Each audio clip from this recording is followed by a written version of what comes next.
ঘর ভর্তি মানুষ বসে আছে সেজুতির বিচার করতে। ওর শাশুড়ির মুখে মুখে জবাব দেওয়ার জন্য এই সমাবেশের আয়োজন। একের পর এক বিচার দিয়েই যাচ্ছেন আনোয়ারা বেগম। এতটুকু ছোট মেয়ে হয়ে মুখে মুখে তর্ক করে, এত বড় স্পর্ধা পেল কিভাবে? এই নিয়ে বিশাল কাণ্ড বয়ে যাচ্ছে বিচার সভায়। সেজুতির স্বামী শাওন চোখ মুখ শক্ত করে দাঁড়িয়ে আছে পাশে। ওর ইচ্ছে করছে এই ভরা সভাতেই সেজুতির বিচার নিজের হাতে করার। কত বড় সাহস! ওর মায়ের মুখে মুখে জবাব দেয়। ওর খেয়ে ওর ঘাড়ে সবল দেওয়ার শাস্তি তো দিতেই হবে। সবার সামনে মাথা নিচু করে বসে আছে সেজুতি। একের পর এক প্রশ্নের সম্মুখীন হতে হচ্ছে আজ। দাঁতে দাঁত চেপে সহ্য করতে হচ্ছে সব কিছু। খানিকটা ভয়ে ভয়েও আছে সেজুতি।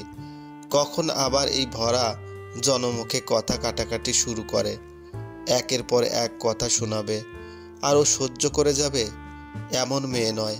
মুখে মুখে তর্ক না করতে পারলেও একেবারে ছেড়ে কথা বলবে এমন ভদ্রতা সেজুতির নেই। একেবারে গায়ে লাগানো কথা সহ্য করতে পারে না। তার মধ্যে নিজের পরিবার তুলে বললে তো সহ্যই করবে না। তার মধ্যে যতক্ষণ না মুখ থেকে ফেনা বের হবে ততক্ষণ আনোয়ারা বেগমের রেডিও বাজতেই থাকবে। তবে সেজুতি খুব শান্তশিষ্ট স্বভাবের মেয়ে থাকায় এই রেডিও শান্তভাবে বন্ধ করে দেয়। কেউ যতক্ষণ পর্যন্ত কিছু না বলবে ততক্ষণ বাজতেই থাকে। তাই সেজুতিও চুপচাপ বন্ধ করার দায়িত্ব নেয়। এই নিয়ে শাওন বেশ কয়েকবার মারধর করেছিল।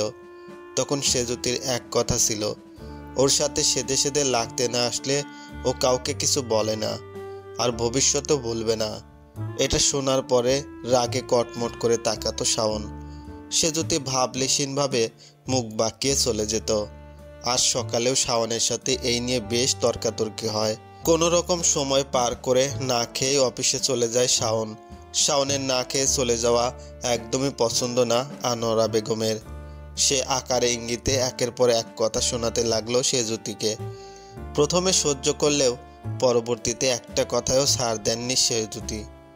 মডেলান্সি করে, না জানে কোনো কাজ, না আছে যোগ্যতা। সারাদিন সেজে গুজে ঘোরাঘুরি ছাড়া তো আর কোনো যোগ্যতাই নাই। শুধু যোগ্যতার মধ্যে একটাই আছে, ঘরে কেউ শান্তি পায় না। আর আমার ছেলেরে একটু শান্তি দেয় না। সারাদিন অফিস করবে না খেয়ে, একটা দিনও শান্তিতে খেয়ে যেতে পারেনি। না পারে ঘরে এসে শান্তিতে থাকতে। আনোয়ারা বেগমের কথা শুনে প্রথমে চুপ থাকলেও পরবর্তীতে চুপ থাকতে পারল না সেজুতি। বেশ ভদ্রভাবে জবাব দিল তার, আম্মা, এভাবে আফসোস না করার থেকে আপনি বরং খাবার নিয়ে অফিসে যান। নিজ হাতে এত বড় ছেলেকে খাইয়ে দিয়ে আসবেন। শুধু শুধু আমায় কথা শোনাচ্ছেন কেন? যার পেট তার খিদে লাগলে এমনিতেই খাবে, তাতে অন্য কাউকে বারবার দোষারোপ করছেন কেন? তোমাকে কিছু বলি না বউ, তুমি চুপ থাকো। একের পর এক আকারে ইঙ্গিতে কথা শোনাচ্ছেন আমাকে উদ্দেশ্য করে। এটাকে কিছু বলা হয় না? তোমারে কৈফিয়ত দিতে হবে এখন? আমার ছেলের ভাত আমি খাই, তোমারে কৈফিয়ত দিব কেন? আপনি আপনার ছেলের ভাত খাচ্ছেন, আমিও আমার স্বামীর ভাত খাই। তার জন্য দুজনের চিন্তা থাকবে। আপনি মা, তাই একটু বেশি চিন্তিত। তবে আমি সহধর্মিণী বলে আমার একটুও চিন্তা থাকবে না। আর স্বামী স্ত্রীর মধ্যে কথাকাটি মন মালিন্য হতেই পারে, তার জন্য ইঙ্গিত করে কথা শোনাতে হবে? সারাক্ষণ এমন কথা কাটাকাটি হবে কেন? একটা দিনও আমার ছেলে শান্তি পায় না। সব তোমার জন্য না? আনোয়ারা বেগমের কথা শুনে রাগ উঠলেও শান্তভাবে সেজুতি জবাব দিল, আপনি এত কথা বলেন কেন? আমাকে ইঙ্গিত করে? তার জন্য আমার জবাব দিতেই হয়, কারণ কেউ অযথা উল্টাপাল্টা কথা শোনালে আমি চুপ থাকতে পারি না। আপনার উচিত ছেলেকে সকালে খাইয়ে অফিসে পাঠাতে হলে একটু হলেও চুপ থাকা, কারণ আপনার বিড়বিড় করা কথার জবাব তো দিতেই হবে আমায়। যদি চুপ থাকেন তাহলে আপনার কথার জবাব দিব না। আর আপনার ছেলের সাথেও কথা কাটাকাটি হলো না, কিন্তু আপনি চুপ থাকেন। এই তো সারাক্ষণ কথা বলতেই থাকবেন, তাহলে সব দোষ আপনাকে দিতে পারি না? আপনার জন্যই তো এমন ঝগড়া হয়। সেজুতির কথা শুনে তেলে বেগুনে জ্বলে উঠল আনোয়ারা বেগম। চেঁচামেচি করে বলতে শুরু করলো, আমার ঘরে থেকে আমার এই কথা শোনাও? নাক টিপলে দুধ পড়ে। এতটুকু মেয়ে আমায় একের পর এক কথা শুনিয়ে যাচ্ছে। সেজুতি তাচ্ছিল্যের হাসি এসে বলল, এতই ছোট হলে আমাকে ঘরে বউ করে আনলেন কেন? এখন তো জেলে দেওয়া উচিত আপনাদের। এখন আমার শৈশব, অথচ পরের বাড়িতে থেকে থেকে ঝগড়া করতে হচ্ছে। এবারে সেজুতের কথায় রাগে কটমট করছে আনোয়ারা বেগম। এতটুকু মেয়ে হয়ে মুখে মুখে তর্ক করছে। এর পরিবারে ন্যূনতম শিক্ষাটুকু দেয়নি, তাই এমন আচরণ মেয়ের। বেয়াদব আনছে ঘরে, তাও নিজের হাতে। পরিবারের কথা শুনে এবারে সেজুতি রেগে গেল। যা হবে ওর সাথে হবে, এখানে পরিবারকে টানছে কেন? ওর শ্বশুর বাড়িতে তো পরিবারে কোনো কাজ নেই, তাহলে ঝগড়ার বেলায় পরিবার টানতে হবে? সেজুতি বলল, আম্মা, এখানে আমার পরিবারে কাজ নেই কোনো। এটা আমার শ্বশুর বাড়ি, এখানে তারা কেউ এসে থাকে না। তাছাড়া কথায় কথায় পরিবার টানবেন না। তোমার কাছ থেকে জ্ঞান শুনতে হবে? এমন বেয়াদব আচরণ তো পরিবারের কাছ থেকে শিখেছ, তাহলে পরিবারকে তো টানবই। আপনার ভুল কথাগুলো সঠিক উত্তর দেওয়ার জন্য বেয়াদব হয়ে গেলাম? কই, আমি কি একেবারেও বলছি আপনার পরিবারের কথা? কারণ আমি তো জানি আপনার পরিবার যেমন, আপনার আচরণগুলো তেমনই হবে। সেজুতির কথায় রেগে গেল আনোয়ারা বেগম। এত বড় কথা, শেষে কিনা তার পরিবারের কথা তুলেছে। এর হেস্ত নেস্ত করতেই হবে। একদিন না, 2 দিন না, প্রায় কয়েকদিন এমন কথা বলেছে সেজুতি। বিয়ের বয়স 6 মাসও হয়নি, এখনই এমন কথা শোনাচ্ছে। এমন বেয়াদব মেয়ে রাখলে প্রতিদিন এমন কথা শুনতে হবে। তার থেকে আগে হেস্তনেস্ত করা উচিত। আনোয়ারা বেগম সেজুতের পরিবার, শাওনের চাচা, খালু, ফুপাকে বাড়িতে আনলো। যা হবার আজকেই হবে। সেজুতি কিছুই জানে না এসবের। গোসল করে নামাজ আদায়ের পরে না খেয়ে ঘুমিয়ে গেল। ঘুম থেকে উঠতে উঠতে বিকেল। তখন বাড়িতে এমন কাণ্ড চোখে পড়ে, সবার সামনেও অপরাধীর মতো বসে থাকতে হয়। সব মুরব্বী এখানে আছে, তাই চুপ হয়ে বসে আছে সেজুতি। অনার্স 2য় বর্ষে মাঝামাঝি অবস্থায় বিয়ে হয়ে যায়। পরিবার ইচ্ছেতে এই বিয়েটা করতে হয়। হাজারো চেষ্টাতেও বিয়ে আটকাতে পারেনি। ওর প্রেমিক অব্র ওর সাথেই পড়ে। অনার্স 2য় বর্ষে থাকাকালীন বিয়ে করবে কিভাবে? তাহলে পরিবারকে কি বলবে? আর বউকে খাওয়াবে কি? মাঝপথে ওদের সম্পর্কে ইতি ঘটে। তবে নিজ থেকে যতটুকু পারে সব সম্পর্কের বাঁধন থেকে মুক্তি নেয় সেজুতি। নতুন জীবন নতুনভাবে শুরু করে। অব্রের জন্য মন খারাপ হলেও কাউকে বুঝতে দেয় না, কারণ কোনোভাবে এটা জানাজানি হয়ে গেলে আর নিস্তার নেই। সারা জীবন এর জন্য কথা শুনতে হবে।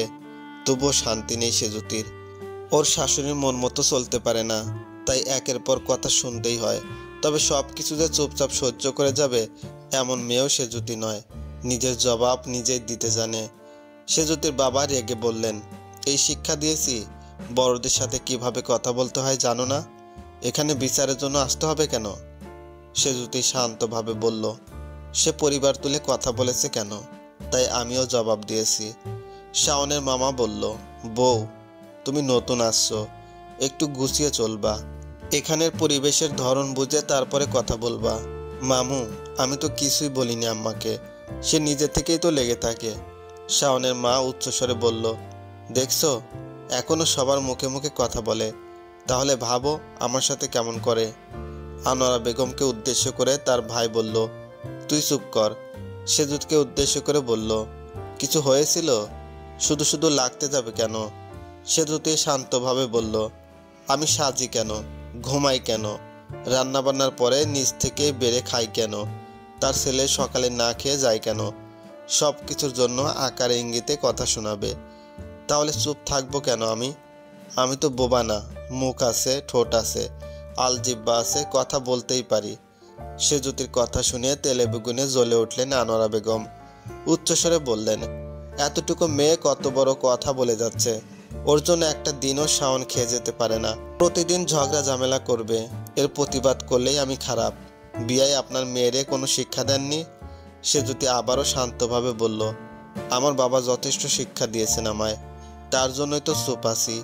সব কিছু সহ্য করার চেষ্টা করছি, কিন্তু অতিরিক্ত কথা শুনলে তো সহ্যের বাঁধ ভেঙে যায়, তখন প্রতিবাদ করাই লাগে। সেটা তো পরিবারের শিক্ষার জন্য না, তা হলো শ্বশুর বাড়ির শিক্ষা। বাড়ির বউদের উচিত কম কথা বলা, কিন্তু তা না করে সারাক্ষণ যদি কথা বলেই যায়, তাহলে আমি একটুও বলতে পারবো না? এটা আপনারও শ্বশুর বাড়ি, আমারও শ্বশুর বাড়ি। এবারে সেজুতির কথায় বেশ রেগে গেল আনোয়ারা বেগম। শাওন নিজেও রেগে গেছে, সবার সামনে মুখে মুখে তর্ক করছে। তবে ভদ্রতার খাতিরে লোক সম্মুখে কিছু বলতে পারছে না। সেজুতির বাবা রেগে তাকালো মেয়ের দিকে। সেজুতি শান্তভাবে বলল, উচিত কথার ভাত নেই এই দুনিয়ায়। এখন থেকে বানিয়ে বানিয়ে মিথ্যা বলবো, তখন যেন আমার দোষ হয় না। সবাই তো মিথ্যার পক্ষে যাচ্ছে, এরপরে আমি নিজেও মিথ্যে কথা বললে সবাই আমার পক্ষে আসবেন। জানিয়ে দিলাম, পরে যেন কথা শুনতে হয় না। সেজুতির কথাগুলো অন্য কারো ভালো না লাগলেও শাওনের ফুপার মনে ধরেছে। সে জনসম্মুখে হেসে দিল। হেসে হেসে বলল, যেমন শাশুড়ি তেমন বউ। শাওনের মামা বোনের দিকে তাকিয়ে একটা দীর্ঘশ্বাস নিয়ে বলল, আচ্ছা, শাশুড়ির সাথে মিলেমিশে থাকবে। ঝামেলা করা ভালো না মা, একটু মানিয়ে চলবা। শাওনের মামার জানা আছে তার নিজের বোনের সম্পর্কে, আর সেজুতির কথাগুলো ভালোভাবে শুনলেন। সব কিছু স্পষ্ট তার। নিজের বোনের জন্য শুধু শুধু অন্য মেয়েকে দোষারোপ করবে কেন? তাই বুঝিয়ে বললেন সেজুতিকে। যদিও মানা না মানা ওদের ব্যাপার, তবে বুঝিয়ে বললে তো দোষের কিছু হবে না। তিনি নিজের বোনকেও বোঝালেন, কিন্তু আনোয়ারা বেগম সন্তুষ্ট হলেন না। শুধু শুধু মানুষ জমায়েত করলো তিনি, কাজের কাজ কিছুই হলো না। এত দূর থেকে ছুটে এসেছে সবাই, একেবারে রাতের খাবার খেয়ে বিদায় হলো। সেজুতির পরিবার যাওয়ার সময় কড়াই গন্ডায় বুঝিয়ে গেল ভালোভাবে চলতে। জবাবে সেজুতি বলেছিল, একজন সারাক্ষণ বলে যাবে আর আমি চুপ থাকবো? আমার জন্য যদি তোমাদের খারাপ লাগে তাহলে এসো না এখানে, তবুও জ্ঞান দিবে না কেউ। অনেক জ্ঞান দিয়েছো এতদিন, এখানে তো নিজের পছন্দে আসিনি আমি, তোমাদের পছন্দের বাড়িতে এসেছি। তাহলে তোমরা কথা শোনাচ্ছ কেন? অনেক ভালো দেখেছো আমার, দয়া করে আর জ্ঞান দিয়ে ভালো দেখতে হবে না। আমি যথেষ্ট ভালো আছি এখন। সেজুতির মুখোমুখি এমন কথার জবাব দিতে পারল না ওর পরিবার। নিজেদের পছন্দ মতো মেয়ের বিয়ে দিয়েছে, এখানে সেজুতির পছন্দ মতো আসলে অন্য কথা ছিল। এখন এর দায়ভার তো সেজুতির পরিবারের মানুষেরই নিতে হবে। তবুও সব কিছু এড়িয়ে ঠিকই সেজুতির ঘাড়ে চাপিয়ে দিয়ে গেল সবাই। যাওয়ার সময় বারবার বুঝিয়ে গিয়েছে সবার সাথে মিলেমিশে থাকার কথা। সেজুতি দীর্ঘশ্বাস ফেলে সবাইকে বিদায় জানালো। ওর কথা শোনার মতো কেউ নেই। ঘুরিয়ে ফিরিয়ে সব কিছুর দায়িত্ব ঠিকই ওর মাথায় চাপিয়ে দিবে সবাই। শত মন খারাপের মধ্যেও সেজুতি খেয়ে নেয় আগে। ও নিজের শরীরের প্রতি অনেক দায়িত্বশীল। অন্যদের সাথে রেগে না খেয়ে থাকবে কেন? দরকার হলে যাদের জন্য রাখতে হয় তাদেরকে না খেয়ে রাখবে, তবু নিজে না খেয়ে থাকবে না। উপোস থাকলে নিজের আচরণ নিজেই চিনতে পারে না। তবে আজকে খেতে ইচ্ছে করছে না ওর। নিজের পরিবারের মানুষের প্রতি রাগ জমে আছে।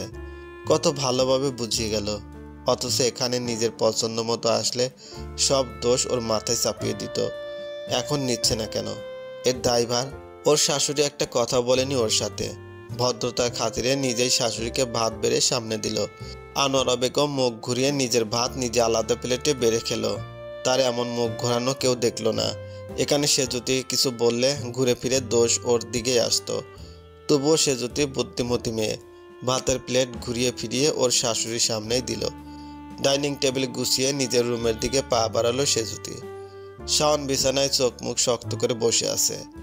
সেজুতি দেখেও না দেখার ভান করে অন্য পাশে যেয়ে বসলো। শাওন দাঁতে দাঁত চেপে বলল, সারাক্ষণ ঝামেলা বাঁধিয়ে কি শান্তি পাও? সব মানুষ জড়ো করে শান্তি পেয়েছো? বিয়ের 6 মাস যেতে না যেতেই বিচার সভা শুরু। এখনো সময় পড়ে আছে, তখন কি করবা? লোক সম্মুখে তোমরা মেয়ে মানুষ তো চলাচল করো না, আমরা পুরুষরা চলাচল করি। এমন কাহিনী করলে মুখ দেখাতে পারবো? শাওনের কথায় ফিক করে হেসে দিল সেজুতি। মুখে মৃদু হাসির রেখা টেনে বলল, মুখ দেখাতে না পারলে নেকাব পরে থাকবা। তবুও উচিত কথার ছাড় দেব না আমি, বিন্দুমাত্র ছাড় দেব না। সেজুতির কথা শুনে রেগে গেল শাওন। উচ্চস্বরে সেজুতির নাম ধরে চেঁচিয়ে উঠল। শাওনের কথা গায়ে না লাগিয়ে চুপচাপ পাশ ফিরে শুয়ে পড়ল সেজুতি। শাওন মেজাজ কটমট করে তাকালো। খিদের জন্য ঘুম আসছে না সেজুতির। শ্বশুর বাড়িতে এসে খাবারের সাথে রাগ করতে হলো। নিজের বাড়ি থাকলে অন্য কথা ছিল, যখন ইচ্ছে তখন খেতে পারতো। কিন্তু এখানে এত রাতে কিভাবে খাবে? যার যেমন ইচ্ছে সে তেমন ভাবুক, পেট ঠিক থাকলে সব কিছু ঠিক। এইসব ভেবে ভেবে উঠে বসলো সেজুতি। পাশ ফিরে তাকিয়ে দেখে শাওন নেই, হয়তো ওয়াশরুমে গিয়েছে। কিন্তু এখন রুমের বাইরে যাওয়া তো ঠিক হবে না। শাওন এসে যদি সেজুতিকে না দেখে তখন ইলাহি কাণ্ড ঘটে যাবে। তাই খাটের সাথে মাথা টেকিয়ে চুপচাপ বসে রইল। কিছুক্ষণ অপেক্ষা করার পরেও যখন দেখলো ওয়াশরুম থেকে শাওন আসছে না, তখন নিজেই ওয়াশরুমের সামনে গেল। এখানে শাওন নেই, শুধু শুধু লাইট জ্বালানো। ভ্রু কুচকিয়ে বিছানায় আসলো সেজুতি। কিছুক্ষণ পরে শাওনের উপস্থিতি টের পেল। খাবারের প্লেট হাতে নিয়ে কাছে এগিয়ে আসছে শাওন। সেজুতের সামনে খাবার রেখে বলল, যখন উপোস থাকতেই পারো না, তখন না খেয়ে থাকার কি দরকার ছিল? এখন খেয়ে চুপচাপ ঘুমিয়ে পড়ো। খাবার হাতে নিয়ে সেজুতি বলল, আপনি দায়িত্বশীল স্বামী, তা প্রমাণ করতে হবে না? নিজের জন্য না হলেও স্বামীর জন্য মাঝে মাঝে উপোস থাকতে হয়। একটু হলেও যেন খোঁটা দিতে পারেন, কারণ খোঁটা দেওয়ার মতো তো কিছুই নেই আপনার হাতে। সেজুতির কথা শুনে হাঁ করে তাকালো শাওন। ভালো করতে যেও ঠিকই কথা শুনিয়ে দিল। শাওনের এমন হাঁ করে তাকানো দেখে খাবারের লোকমা মুখে দিয়ে দিল সেজুতি। ওর এমন কাণ্ডে পুরোপুরি হতভম্ব হয়ে যায় শাওন। কোনোভাবেই সেজুতির কথায় ওর কর্মকাণ্ডে জিততে পারে না। খাবার শেষে চুপচাপ শাওনের মুখোমুখি হয়ে বসলো সেজুতি। শাওন ভাবলিহীনভাবে বলল, পেট শান্তি, এখন ঝগড়া করার মতো যথেষ্ট এনার্জি আছে। সকালে তাড়াতাড়ি উঠবে, তোমার সাথে ঝগড়ার পরে যেন অফিসে খেয়ে যেতে পারি। প্রতিদিন এক ঝামেলা ভালো লাগে না। সেজুতি মুখ বাঁকিয়ে বলল, এত বড় খোঁটা, একদিন আফসোস করবা এই ঝগড়ার জন্য। কথাটি বলেই মুখ ঘুরিয়ে শুয়ে পড়ল সেজুতি। শাওন কিছু না বলে সেজুতির পাশ ঘেঁষে শুয়ে রইল। ভালো বললে কথা শুনিয়ে দেয়, আর খারাপ বলে তাতেও কথা শুনিয়ে দিল। মেয়েদের মন বোঝা বেশ মুশকিল। কোন দিকে যে তাদের সঙ্গ পাবে এটা বুঝতে পারছে না। একটা বড়সড় নিঃশ্বাস নিয়ে চোখ বন্ধ করলো শাওন।